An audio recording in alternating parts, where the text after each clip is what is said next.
So viewers, now we are solving second part of RIMC, यानी कि part B RIMC के question paper जो दिसंबर 2023 में हुआ था।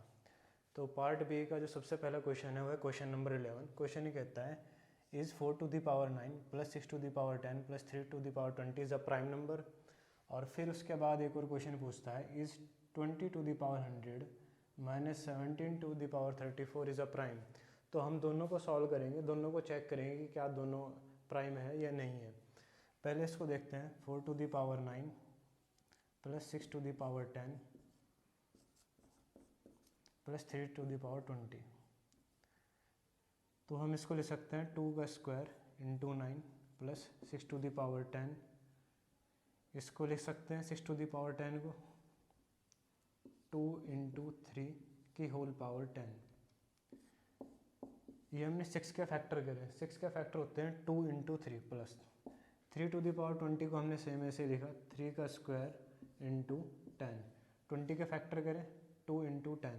अब क्या करेंगे, ये जो स्क्वायर वाली पावर है इसको बाहर लेके जाएंगे और जो अदर वाली पावर है इसको अंदर ले आएंगे। 2 to the power 9 का स्क्वायर प्लस यहाँ पर आएगा 2 to the power 10 into 3 to the power 10 plus 3 to the power 10 का स्क्वायर। ठीक है, अब क्या करेंगे, यहाँ से एक पावर कम करेंगे। 2 to the power 9 का square plus 2 to the power 1 into 2 to the power 9 into 3 to the power 10 plus 3 into the power 10 का स्क्वायर। ठीक है, यहाँ हमने बस पावर ब्रेक कराई है इसकी। 2 to the power 10 को लिखा जा सकता है 2 to the power 1 into 2 to the power 9। अब अगर आप इसे देखें, ये a है, a का square plus 2 to the power 9 a का काम कर रहा है। 2 to the power 9 को यहाँ भी a लिखेंगे इंटू 3 to the power 10 को b मान लेते हैं प्लस यहाँ भी 3 to the power 10 क्या माना जाएगा, b का स्क्वायर।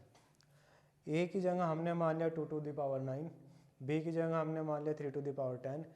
तो ये फॉर्मूला बन रहा है a square plus b square plus का 2ab, जो कि किसके इक्वल होगा, a प्लस b का होल स्क्वायर के इक्वल होगा। And what is a plus b, तो a की वैल्यू हमने 2 to the power 9 मान ली थी प्लस b की वैल्यू क्या है 3 to the power 10 और इसका होल स्क्वायर। अब ये पूछ रहा है कि क्या ये प्राइम नंबर है। तो ये स्क्वायर आ रहा है किसी भी नंबर का, किसी भी नंबर का स्क्वायर कभी प्राइम नंबर के इक्वल नहीं होगा। तो हम लिखेंगे it is not a prime number. This implies it is not a prime number. ठीक है, अब इसका सेकंड पार्ट देखते हैं।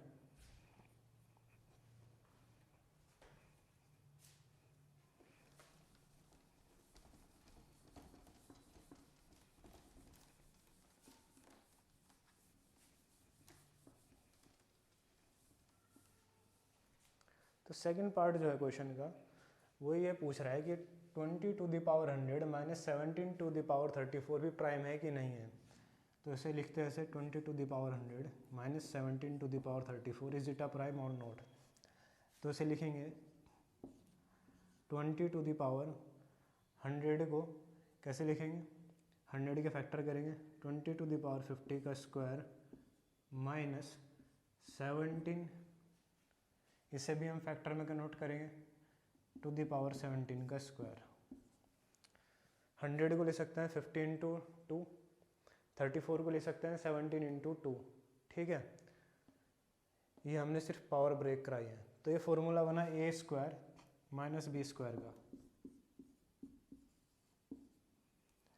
अंदर वाली टर्म a मान के चल रहे हैं, ये वाली टर्म b मान के चल रहे हैं। तो a square minus b square का फॉर्मूला होता है a plus B into a minus B.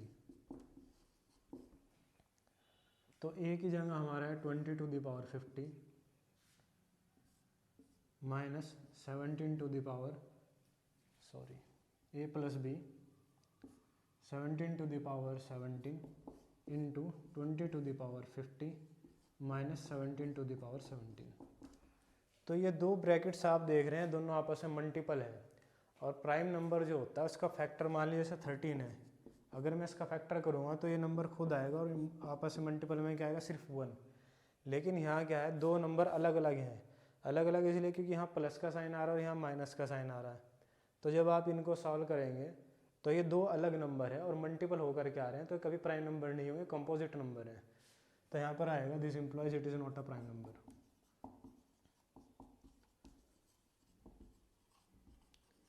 क्योंकि ये दो अलग नंबर के मल्टीपल से जनरेट हो रहे हैं और प्राइम नंबर दो अलग नंबर के मल्टीपल से जनरेट नहीं होते हैं।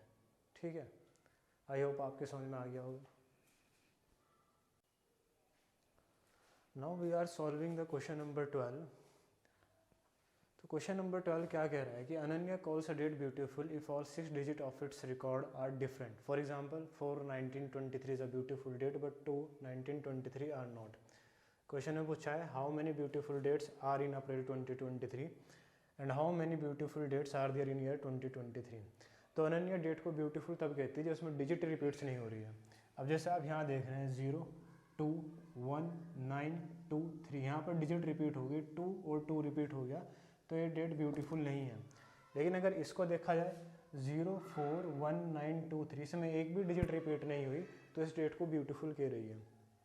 और वो पूछ रही है कि how many dates are beautiful in April 2023। अप्रैल 2023 में कितनी डेट्स ब्यूटीफुल होगी। तो इसके लिए सॉल्यूशन, पहले तो हम लिख लेते हैं ईयर 23।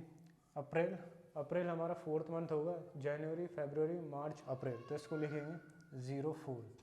तो हमारे पास 4 डिजिट ऑलरेडी रिपीट हो चुकी हैं, सॉरी रिपीट नहीं हुई है, 4 डिजिट ऑलरेडी आ चुकी हैं। एक है 2, एक है 3, 0 एंड 4। ये डिजिट यहाँ पर रिपीट नहीं होनी चाहिए। अब अगर आप यहाँ पर 1 लिखते हैं तो आपको 0 भी लिखना पड़ेगा, क्योंकि इसका लिखने का पैटर्न कुछ इस तरीके का है। तो यहाँ से फिर 0 रिपीट हो जाएगा, तो मतलब आप 0, 1, 0, 2, 0, 3, 0, 4, 0, 5, 0, 6, 0, 7, 0, 8, 0, 9, 10, इवन कि आप 10 भी नहीं लिख सकते हैं, क्योंकि 10 में भी 0 इंक्लूड हो जाएगा। अगर आपने 0, 7 लिखा तो 0 यहाँ पर इंक्लूड हो रहा है, और अगर आपने 1, 0, 10 लिख दिया तो भी 0 यहाँ पर आ रहा है। ठीक है, इसके अलावा आप 1, 1 लिख सकते हैं, 11, लेकिन आप 1, 1 अगर लिखेंगे तो 1 2 बार रिपीट हो चुका है, तो 11 भी नहीं आएगा। अगर आप 12 लिखते हैं तो 12 का 2 ऑलरेडी यहाँ पर है। अगर आप 13 लिखते हैं तो 3 यहाँ पर ऑलरेडी। अगर आप 14 लिखते हैं तो 4 ऑलरेडी है। 15 आप लिख सकते हैं। ऐसे ही दूसरी डेट क्या होगी, 16 आप लिख सकते हैं, क्योंकि ना तो यहाँ पर 1 है ना यहाँ पर 6 है। 17 आप लिख सकते हैं, क्योंकि ना तो यहाँ पर 1 है ना यहाँ पर 7। इन 4 डिजिट्स में मुझे देखना है कि ये जो नंबर है क्या यहाँ पर रिपीट हो रहे हैं, ये इन दोनों में क्या नंबर रिपीट हो रहे हैं, ये चीज़ मुझे चेक करनी है। 18 आप लिख सकते हैं, क्योंकि इन 4 डिजिट में 1 और 8 रिपीट नहीं हो रहा है, और ना ही इन दोनों में डिजिट सेम आ रही है। 19 लिखा जा सकता है, 15 लिखा जा सकता है, 16, 17, 18, 19। क्या 20 लिखा जा सकता है, नहीं, 2 ऑलरेडी रिपीट हो जाएगा। फिर यहाँ पर 21, 20 के बाद 2 के बाद जो भी नंबर आ रहे हैं 21, 22, 23, 24, 25, 26, 27, 28, 29 नहीं लिखे जा सकते, क्योंकि यहाँ पर 2 ऑलरेडी है। क्या 30 लिखा जा सकता है, नहीं, क्योंकि 3 भी है। तो बस हमारे पास ये सिर्फ 5 होगी, ओनली 5 डेट्स।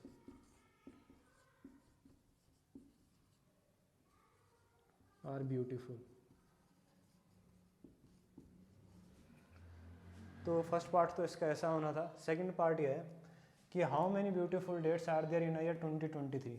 2023 में कितने डेट्स होंगी जो ब्यूटीफुल होंगी। ठीक है, इसको लिखते हैं।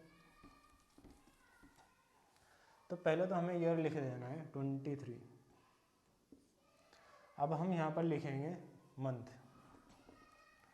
मंथ हमारा क्या होगा, 01।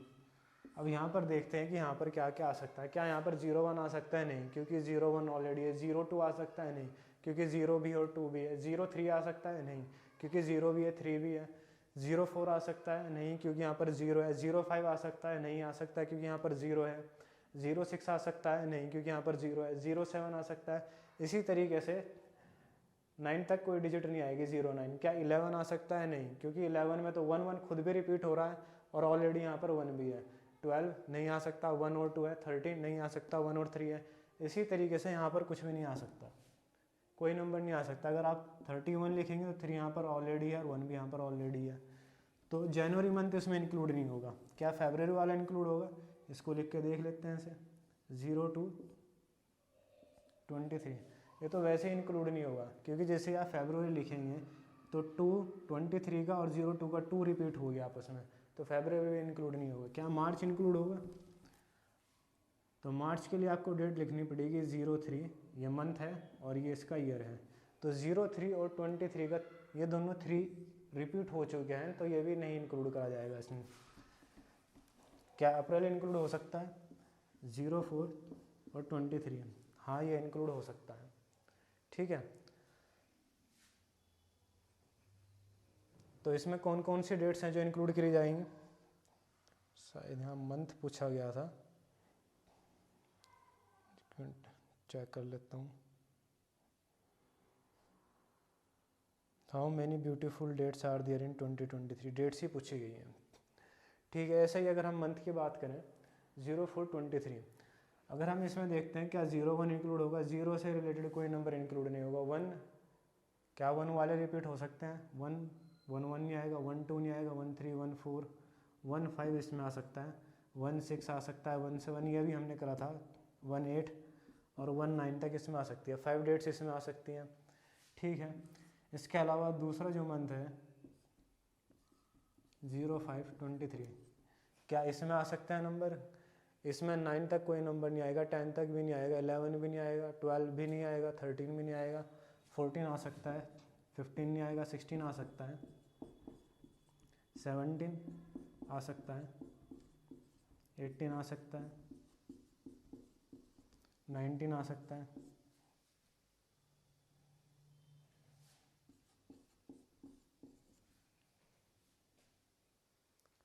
ठीक है, 15 16 17 18 14 16 17 18 19। इसी तरीके से हम दूसरा मंथ देखेंगे 06-23, इसमें अगर हम रिपीट करेंगे तो इसमें 14 आएगा, 15 आएगा, 16 नहीं आएगा। जो नंबर यहाँ पर है वो रिपीट नहीं होगा। यहाँ पर 6 है ना, तो इन सब में 6 है, क्योंकि यहाँ पर 5 था तो यहाँ पर कहीं पर भी 5 नहीं आया। आप देखना यहाँ पर कहीं पर भी 5 नहीं आया, और यहाँ पर 4 है तो यहाँ पर कहीं पर भी 4 नहीं आएगा। ऐसे ही यहाँ पर 6 है तो 14 आएगा, 15 आएगा, 16 नहीं आएगा, 17 आ जाएगा, 18 आ जाएगा, 19 आ जाएगा।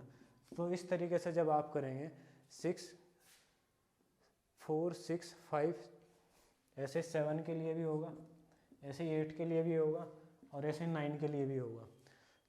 तो हमारे पास 1 2 3 4 5 6 टोटल 6 मंथ हमारे पास ऐसे होंगे जिनमें रिपीटेशन नहीं होगा। और कितनी डेट आएंगी? 5 डेट्स आएंगी, 6 month and 5 dates.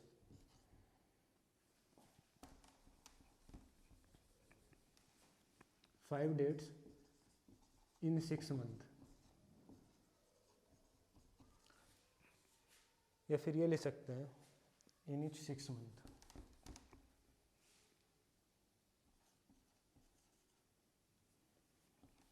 Total number of dates की अगर बात करें 30 डेट्स होंगी, और टोटल नंबर ऑफ मंथ्स की अगर बात करेगा तो 6 मंथ होंगे।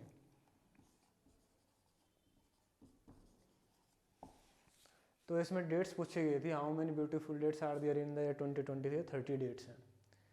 ठीक है, आई होप आपकी समझ में आया होगा ये। सो स्टूडेंट्स, क्वेश्चन नंबर 13 जो गिवन है पार्ट बी का, क्वेश्चन नंबर 13 कह रहा है Vasant solve problems for 15 days, at least one every day except first if the weather was cloudy he solve one more problem than the previous day, and if it was sunny he solve one less problem. In the first 9 days Vasant solve 13 problem. तो हमारे से पूछ रहा है what was the weather like on the 10th day and how many problem did he solve. What is the greatest number of problems Vasant could solve on the 15th of day? तो कहा यह जा रहा है कि वसंत ने 15 दिन में प्रॉब्लम सॉल्व की, ठीक है, और वो हर दिन कम से कम एक प्रॉब्लम तो सॉल्व करता है। ज़्यादा से ज़्यादा कितनी भी कर सकता है, 2 भी कर सकता है, 3 भी कर सकता है, 4 भी, लेकिन कम से कम एक प्रॉब्लम तो सॉल्व करता है। ठीक है, दूसरी बात उसमें यह है कि वो every day except first if the weather was cloudy, हर दिन वेदर अगर क्लाउडी हुआ, एवरी डे एक्सेप्ट फर्स्ट, सिवाय फर्स्ट के, यानी कि पहले दिन वेदर क्लाउडी नहीं था। If the weather was cloudy he solve one more problem, और अगर वेदर क्लाउडी होता है तो वन मोर प्रॉब्लम और सॉल्व करेगा, और अगर वेदर क्लाउडी नहीं होता है तो वो वन लेस प्रॉब्लम सॉल्व करेगा। और 9 days उसने 13 प्रॉब्लम सॉल्व की है। देखिए इसे ऐसे सॉल्व करेंगे, हम यहाँ पर डेज लिखेंगे, डेज हैं 1 2 3 4 5 6 7 8 9 10 11 12 13 14 15। क्वेश्चन में कहा गया है कि कम से कम एक प्रॉब्लम तो सॉल्व करता है, मैक्सिमम कितनी भी कर सकता है। तो हम क्या करेंगे, प्रॉब्लम मिनिमम टू मिनिमम, कम से कम मैंने मान लिया एक प्रॉब्लम उसने हर दिन सॉल्व की, हर दिन मिनिमम उसने एक प्रॉब्लम सॉल्व की।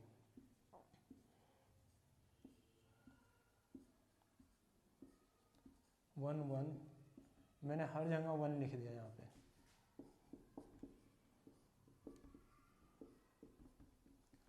ठीक है, ये 1 है, कम से कम उसने एक प्रॉब्लम तो पर डे सॉल्व की है।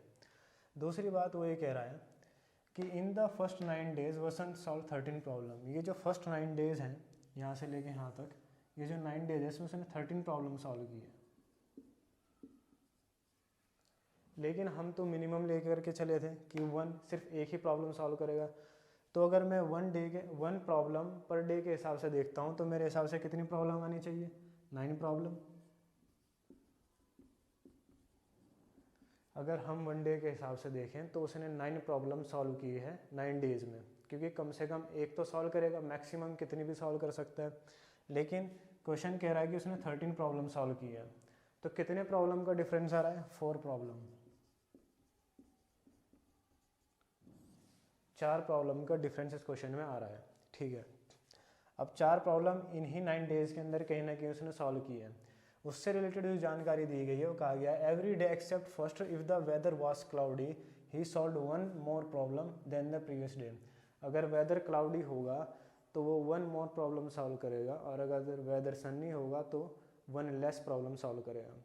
ठीक है, तो कहीं ना कहीं वेदर क्लाउडी रहा है तभी उसने इतनी प्रॉब्लम सॉल्व करी, 4 प्रॉब्लम उसने एक्स्ट्रा सॉल्व करी। ठीक है, तो क्वेश्चन ने कहा है कि एवरी डे एक्सेप्ट फर्स्ट, यानी कि फर्स्ट डे तो वेदर क्लाउडी नहीं था, सन्नी था। ठीक है, तो हम मान करके चलते हैं कि सेकंड डे क्लाउडी रहा होगा।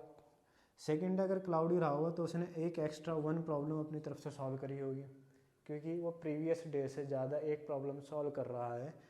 कब, जब वेदर क्लाउडी हो रहा है। हम मान करके चले कि यहाँ पर वेदर क्लाउडी है सेकंड डे में, फर्स्ट डे में नहीं ले सकते हैं क्योंकि क्वेश्चन ऐसे कह रखा है। थर्ड डे में भी नहीं रहा होगा वेदर क्लाउडी, फोर्थ डे में वेदर क्लाउडी मान करके चलते हैं।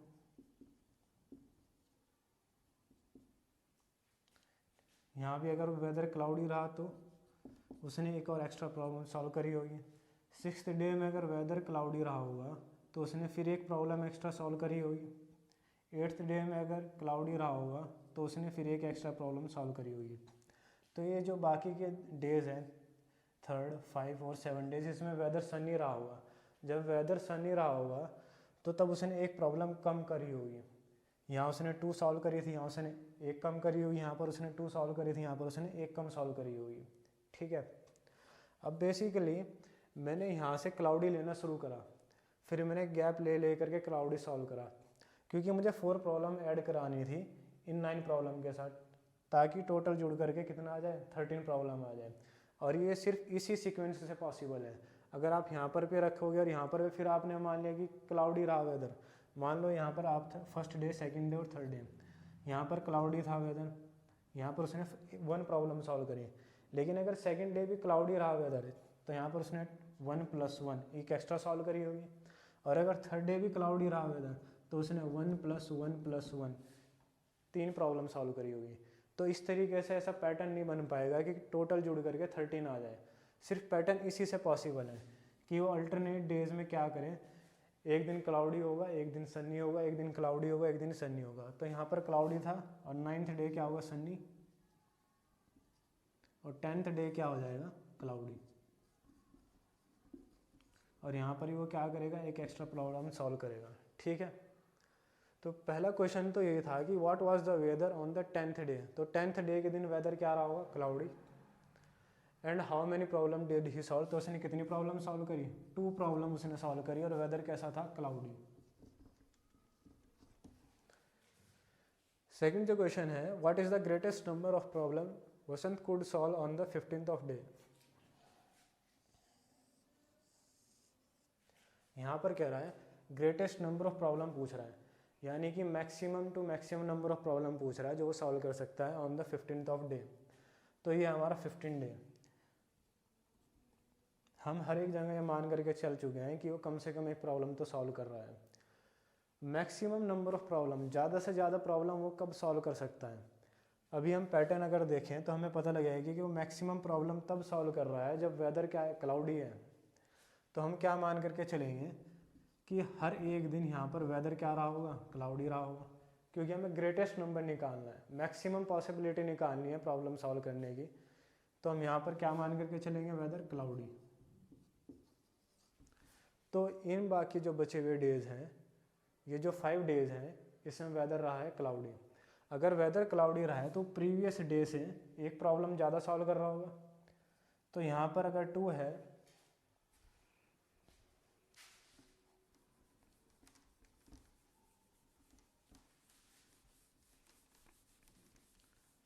तो यहाँ पर उसने प्रॉब्लम जो सॉल्व करी वो उसने 2 प्रॉब्लम सॉल्व करी। तो यहाँ पर एक एक्स्ट्रा सॉल्व करेगा 3। यहाँ पर भी वेदर क्लाउडी है तो उसने फिर एक और एक्स्ट्रा प्रॉब्लम सॉल्व करी होगी 4, फिर ऐसे ही 5, 6 एंड 7। तो उसने 15th डे पे कितनी प्रॉब्लम सॉल्व करी है, 7 प्रॉब्लम।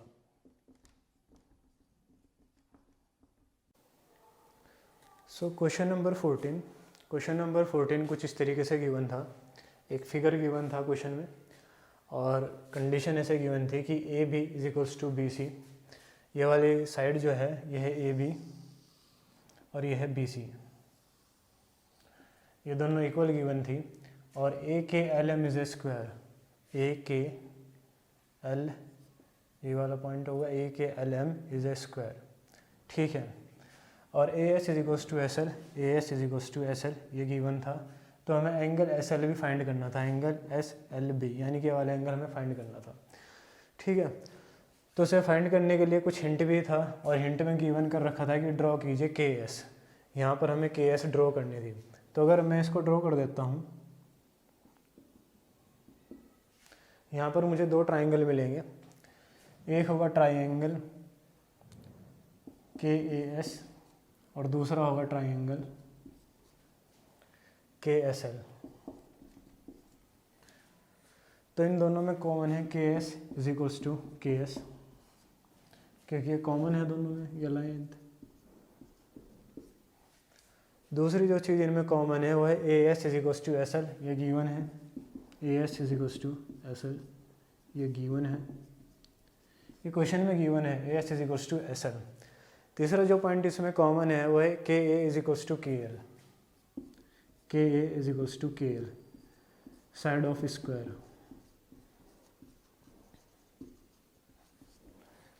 के ए और के एल ये स्क्वायर गिवन है क्वेश्चन में, ये क्वेश्चन में स्क्वायर गिवन है और ये स्क्वायर की चारों साइडें इक्वल होती हैं। तो ये भी स्क्वायर की साइड है, ये भी स्क्वायर की साइड है, तो के एल के ए के इक्वल हो जाएगा। अब इससे अप्रूफ हो जाएगा by triple S congruency, triangle K A S is congruent to triangle K S L. यहाँ से जब ये दोनों ट्राइंगल कॉन्ग्रुएंट आ गए तो अब इससे अप्रूव हो गया कि angle K A S is equals to angle K L S. ये था मेन पॉइंट जो हमें निकालना था इस ट्राइंगल को कॉन्ग्रुएंट प्रूफ कर देने के बाद, यानी कि ये वाला जो एंगल है इस वाले एंगल के इक्वल आ गया, ठीक है। अब दूसरी चीज़ ये है, हमें गिवन है कि A B is equals to B C, question में गिवन है A B is equals to B C. तो ये वाली जो लेंथ है ये ए बी है और ये बी सी है, तो ये आइसोसेलेस ट्राइंगल हो गया, isosceles triangle A B is equals to B C. ये ए है और ये बी है और ये सी है, दोनों लेंथ इक्वल होगी, साइड दोनों साइड इक्वल होगी ट्राइंगल की। और आइसोसेलेस ट्राइंगल की अगर 2 साइड इक्वल हैं तो उसके दोनों एंगल्स भी इक्वल हो जाएंगे। मान लेते हैं एंगल थीटा है तो ये वाला एंगल भी कितना हो जाएगा, थीटा हो जाएगा, ठीक है। तो इस वाले एंगल को थीटा मान लिया मैंने, और इस वाले एंगल को भी क्या मान लिया, थीटा मान लिया। ठीक है, क्योंकि ये आइसोसेलेस ट्राइंगल है और इसकी दोनों साइडें इक्वल हैं। अब आप इसे देखिए, KLMA ये क्या है, एक स्क्वायर है, और स्क्वायर की चारों साइडें 90 डिग्री बनाती हैं। ये कुछ इस तरीके से KLMA ये एक स्क्वायर है जिसकी चारों साइड इक्वल होंगी, और चारों एंगल कितने डिग्री के होंगे, 90 डिग्री पे होंगे। ठीक है, अब अगर यहाँ की बात करें तो ये वाला एंगल भी 90 डिग्री होगा इसका, लेकिन यहाँ से इसमें कुछ लाइन ऐसे जा रही है। मैंने ये वाला फिगर अलग से बनाया है ताकि समझ में आ जाए। ये पूरा एंगल 90 डिग्री है, ये एंगल मैंने क्या मान लिया है, थीटा। ये वाला एंगल मान लिया थीटा।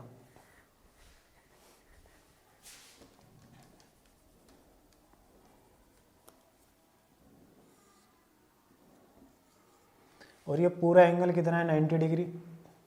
तो बचा हुआ एंगल कितना हो जाएगा, ये पूरा एंगल तो है 90 डिग्री और ये एंगल है थीटा, तो बचा हुआ हो जाएगा 90 माइनस का थीटा। ठीक है, ये जो एंगल है ये स्क्वायर है, स्क्वायर का ये वाला एंगल थीटा मान लिया गया है, और इस स्क्वायर का ये पूरा एंगल 90 डिग्री के इक्वल होता है। तो बचा हुआ एंगल कितना हो जाएगा, 90 माइनस थीटा। ये हो गया 90 माइनस थीटा। ये वाला जो एंगल है ये है वो 90 माइनस थीटा। ठीक है, तो इस एंगल का नाम क्या है, KAS, यानी कि एंगल KAS किसके इक्वल है, 90 माइनस थीटा के। लेकिन एंगल KAS तो एंगल KLS के भी इक्वल है, तो एंगल KLS ये भी कितना हो जाएगा, 90 माइनस थीटा हो जाएगा। ठीक है,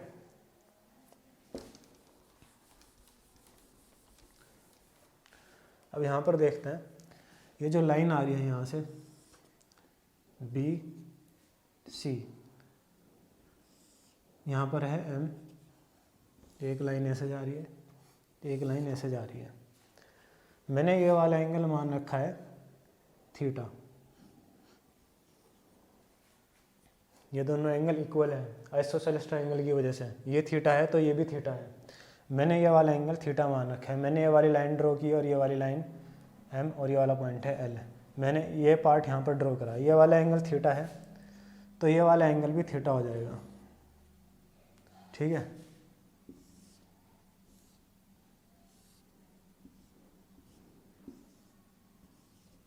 बाई कॉरेस्पॉन्डिंग एंगल, एक ट्रांसवर्सल लाइन अगर आ रही है और वो दो पैरेलल लाइन को अगर काटती है तो इनके ऊपर बनने वाले एंगल क्या होंगे, इक्वल होंगे। तो यहाँ पर ये दोनों पैरेलल है, पैरेलल इस वजह से है क्योंकि ये स्क्वायर है और ये भी स्क्वायर है, तो दोनों स्क्वायर की लाइन क्या हो जाएगी, पैरेलल होगी एक दूसरे के, और ये ट्रांसवर्सल लाइन होगी। ट्रांसवर्सल लाइन दोनों जगह इक्वल एंगल बनाएगी, ये भी क्या हो जाएगा, थीटा हो जाएगा। तो angle SLB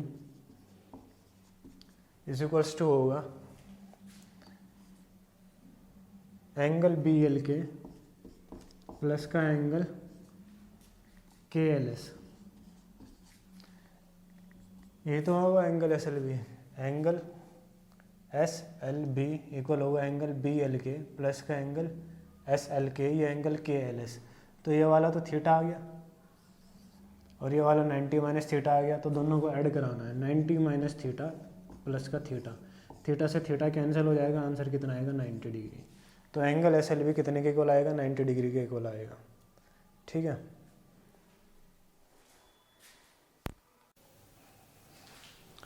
so question number 15 जो गिवन था वो कुछ इस तरीके से गिवन था पार्ट बी में, two congruent triangles are located inside a square and find their angles. Two congruent triangles given थे, तो अगर आप क्वेश्चन पेपर आपने देखा होगा तो उसमें एक स्क्वायर गिवन था और उसमें ट्रायंगल जो थे वो शेडेड पार्ट में गिवन थे, दो ट्रायंगल ब्लैक गिवन थे और इन्हीं में एंगल्स भी दिखा रखे थे कि ये वाला एंगल इस वाले एंगल के इक्वल है, ये वाला एंगल इस वाले एंगल के इक्वल है, इस तरीके से दिखा रखा था। तो एग्जामिनर कुल मिला के बताना चाह रहा था कि ये जो दो एंगल हैं, ये जो दो ट्रायंगल हैं ये इक्वल हैं, एक है ABCD और यहाँ पर पॉइंट है M। ठीक है, तो क्वेश्चन में ये क्वेश्चन पेपर में गिवन था कि triangle AMB is congruent to triangle KMD। ठीक है, triangle AMB is congruent to triangle KMD, ये गिवन था। अगर ये दो ट्राइंगल कॉन्ग्रेंट है तो हम CPCT से हमारे पास ये चीज़ें आ जाएंगी कि इनकी साइड से भी इक्वल होंगी। तो हम मेनली दो साइड लेंगे जिसकी हमें ज़रूरत पड़ेगी। तो BM इक्वल हो जाएगा MD के by CPCT, BM is equals to हो जाएगा MD के इक्वल। दूसरी जो चीज़ इक्वल होगी इनकी, अगर दो ट्राइंगल कॉन्ग्रेंट होते हैं तो उनकी साइड से भी इक्वल हो जाएंगे और उनके एंगल भी इक्वल हो जाएंगे। तो हमने यहाँ पर साइड ले लिया है, ये वाली साइड इस वाले ट्राइंगल की इस वाली साइड के इक्वल हो जाएगी। ये दो ट्राइंगल हमें कॉन्ग्रेंट गिवन है, ये है दो ट्राइंगल जो हमें कॉन्ग्रेंट गिवन कर रखे हैं ऑलरेडी, ABM और DK। ठीक है,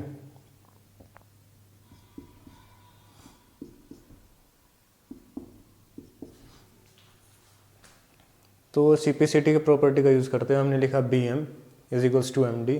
BM ये वाली इस ट्राइंगल की जो लाइन है इस वाले ट्राइंगल की लाइन के इक्वल है, और इस वाले ट्राइंगल का जो एंगल है BMA, एंगल BMA किसके इक्वल होगा, ये वाला एंगल, एंगल BMA, ये वाला एंगल किसके इक्वल हो जाएगा, एंगल KMD के इक्वल हो जाएगा, या फिर एंगल DMK के, एंगल DMK। ये सब CPCT से आया।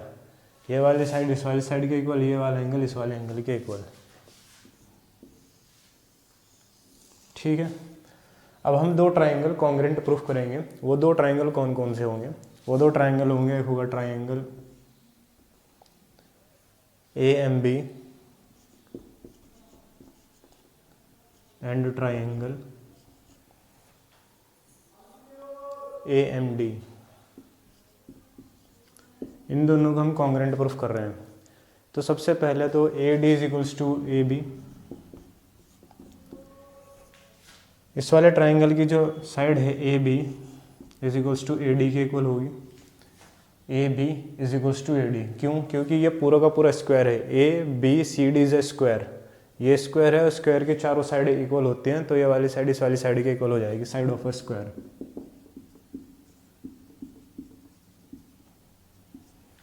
दूसरी जो चीज़ है AM is equals to AM, ये दोनों में कॉमन है। इन दोनों ट्राइंगल में ये लेंथ जो है, ये लाइन जो है, ये कॉमन है, AM is equals to AM। इन दोनों ट्राइंगल में ये लाइन कॉमन है, तो AM is equals to AM। और तीसरी जो चीज़ इनमें कॉमन होगी वो होगी BM is equals to MD।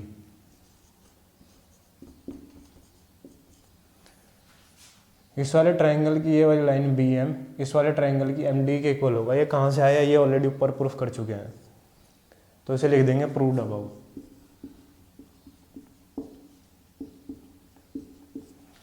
तो अब यहाँ पर क्या हो जाएगा, by triple S कॉन्ग्रेंसी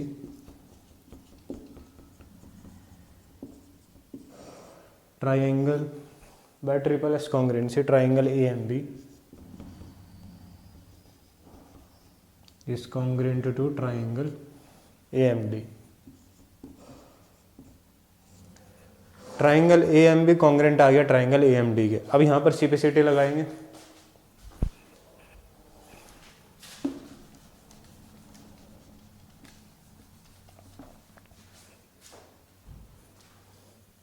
bye CPCT यहाँ से शुरू कर रहे हैं, बाय CPCT। CPCT से क्या हो जाएगा कि जो इसका ट्राइंगल का एंगल होगा, एंगल BMA, ये किसके इक्वल हो जाएगा, एंगल DMA के इक्वल हो जाएगा। ठीक है, एंगल BMA एंगल DMA के इक्वल हो जाएगा, ये वाला एंगल इस वाले एंगल के इक्वल हो जाएगा। ये कहाँ से आया, दोनों कॉन्ग्रेंट प्रूफ करेंगे, दोनों ट्राइंगल अगर कॉन्ग्रेंट प्रूफ हो गए तो इनकी रिस्पेक्टिव साइड भी इक्वल होगी, इनके रिस्पेक्टिव एंगल्स भी इक्वल होंगे, तो ये वाला एंगल इस वाले एंगल के इक्वल आ जाएगा। लेकिन हम ये भी प्रूफ कर चुके हैं कि angle BMA angle B M है तो एंगल डी एम के इक्वल भी है, इस वाले एंगल के भी इक्वल है। ठीक है, तो कुल मिलाकर के तीनों एंगल इक्वल हैं। एंगल डी एम है किसके इक्वल है, डी एम के। ये कहाँ से लिखा गया, यहाँ से लिखा गया। एंगल बी एम है एंगल डी एम के इक्वल है, एंगल बी एम है एंगल डी एम ए के इक्वल भी और एंगल डी एम के भी इक्वल है। ठीक है, तीनों एंगल इक्वल हैं और एक पॉइंट के अराउंड बनने वाले सभी एंगलों का सम होता है 360 डिग्री। तो इसे मैं एक्स मान लेता हूँ, ये जितने भी एंगल हैं इन सबको मैं एक्स मान लेता हूँ। तो angle B M A plus angle D M A plus angle D M K is equal to होना चाहिए 360 डिग्री। ये एक पॉइंट है, इसके अराउंड 3 एंगल बन रहे हैं, तो प्रॉपर्टी ये होती है एक पॉइंट के अराउंड बनने वाले सभी एंगलों का सम होगा 360 डिग्री। तो इस पॉइंट के अराउंड 3 एंगल बन रहे हैं तो तीनों का सम 360 डिग्री होना चाहिए। बट तीनों के तीनों इक्वल हैं, इन तीनों को मैंने एक्स मान लिया है, तो इन सब की जगह मैं एक्स रख सकता हूँ। X plus X is equal to 360 degree. तो 3x is equal to 360 degree, तो x की वैल्यू कितनी आई 120 डिग्री। तो ये वाला एंगल हमारे पास आया 120 डिग्री। ये वाला भी कितना होगा 120 डिग्री और ये वाला भी कितना होगा 120 डिग्री। ठीक है, लेकिन क्वेश्चन में कह रखा है कि फाइंड देयर एंगल्स, तो हम सभी एंगल निकाल सकते हैं इसके। ठीक है, अब हम अगर इन दो ट्राइंगल की बात करें, angle A M B and angle A M D, तो ये कॉन्ग्रेंट प्रूफ हो चुके हैं और कॉन्ग्रेंट अगर प्रूफ हो चुके हैं तो इसके रिस्पेक्टिव एंगल से भी इक्वल होंगे। तो ये वाला एंगल तो इस वाले एंगल के इक्वल होगा। इसी के साथ साथ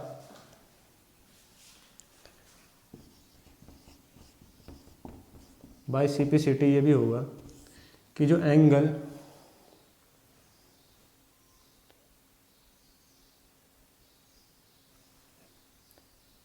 बी ए एम, ये वाला पॉइंट एम है, जो एंगल बी ए एम होगा वो किसके इक्वल हो जाएगा, एंगल डी ए एम के।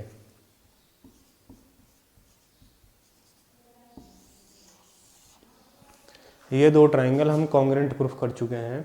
तो कॉन्ग्रेंट अगर प्रूफ हो चुके हैं तो respective side respective angles equal होंगे। तो पहले तो ये दो एंगल की हमें ज़रूरत थी, हमने इन दोनों का एंगल को इक्वल बताया। अब ये जो दो एंगल होंगे ये भी इक्वल हो जाएंगे क्योंकि ये दोनों कॉन्ग्रेंट प्रूफ हो चुके हैं, रिस्पेक्टिव वाले एंगल क्या हो जाएंगे, इक्वल हो जाएंगे। अब मान लेता हूँ मैं ये एंगल एक्स है और ये एंगल क्या है, वाई है। ठीक है, अब आप देख रहे होंगे कि ये दोनों इक्वल हैं, तो इसको भी मैं एक्स मान सकता हूँ और ये इसके इक्वल आ जाएगा कॉन्ग्रेंसी से, इसको वाई मान लेता हूँ। ठीक है, तो अब क्या करेंगे कि ये आपको दिख रहा होगा ए बी सी डी एक स्क्वायर है, स्क्वायर के कॉर्नर पर बनने वाला जो एंगल होता है वो 90 डिग्री के इक्वल होता है। तो यहाँ पर जो एंगल होगा, एंगल ए को अगर मैं लिखूँ तो कितने के इक्वल होगा, 90 डिग्री के इक्वल होगा एंगल ए, क्योंकि स्क्वायर का कॉर्नर का एंगल है। और एंगल ए दो पार्ट में ब्रेक है, एक्स और एक्स, तो 90 डिग्री को लिख सकता हूँ एक्स प्लस का एक्स।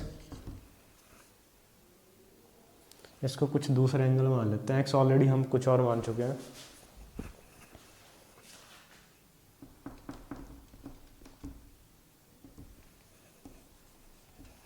इसको मान लेते हैं डब्ल्यू, ये एंगल डब्ल्यू है तो ये वाला भी डब्ल्यू होगा और इसको वाई मान लेते हैं। ठीक है, तो एंगल ए क्योंकि कॉर्नर वाला एंगल है तो 90 डिग्री होगा। स्क्वायर का कोई भी एंगल कॉर्नर पे जो बना होता है वो 90 डिग्री के इक्वल होता है। ठीक है, स्क्वायर के कॉर्नर पे जो भी एंगल बनता है 90 डिग्री बनता है। तो ये इसके कॉर्नर पे सारे एंगल 90 डिग्री बन रहे होंगे, तो एंगल ये 90 डिग्री होगा। लेकिन ये जो एंगल है ये दो पार्ट में ब्रेक है, डब्ल्यू प्लस डब्ल्यू। ठीक है, तो 90 degree is equals to W plus W लिख सकते हैं क्योंकि दो एंगलों से मिल करके बन रहा है एंगल। तो डब्ल्यू प्लस डब्ल्यू कितने के इक्वल आएगा, 2 times of W equals to 90 degree. तो डब्ल्यू इज इक्वल्स टू कितना आ जाएगा, 45 डिग्री। ठीक है, तो डब्ल्यू हमारा 45 डिग्री आ गया, यानी कि ये वाला एंगल हमारा कितना आ गया, 45 डिग्री। ठीक है,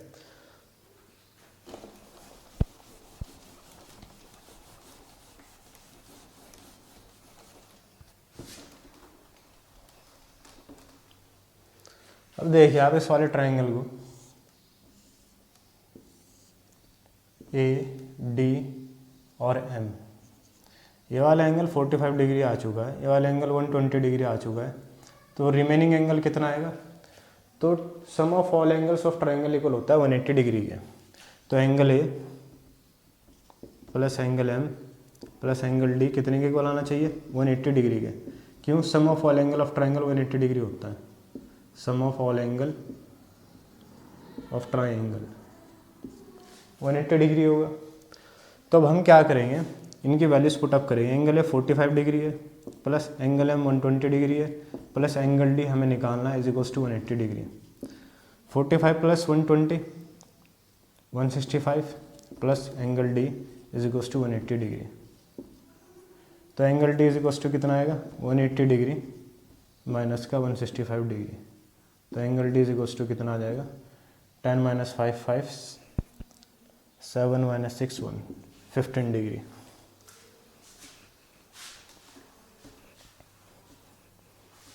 तो ये वाला जो एंगल है ये कितना आ जाएगा? 15 डिग्री। और इसी को हमने क्या माना हुआ है? वाई। ठीक है, तो इस तरीके से हमने सारे एंगल निकाल दिए। ये वाला 15 डिग्री है, वाला 45 डिग्री है, वाला 120 डिग्री है। और क्योंकि ये सारे के सारे कॉन्ग्रुएंट है आपस में, तो ये वाला अगर 15 डिग्री है तो ये वाला भी 15 डिग्री हो जाएगा, ये वाला 45 डिग्री हो जाएगा। ये वाला जो एंगल है ये इस वाले के इक्वल है, तो ये वाला 15 डिग्री हो जाएगा। और ये वाला जो एंगल है सॉरी ये वाला 15 डिग्री होगा और ये वाला हो जाएगा 45 डिग्री। तो इस तरीके से आप सारे एंगल निकाल सकते थे इस वाले क्वेश्चन में। ठीक है।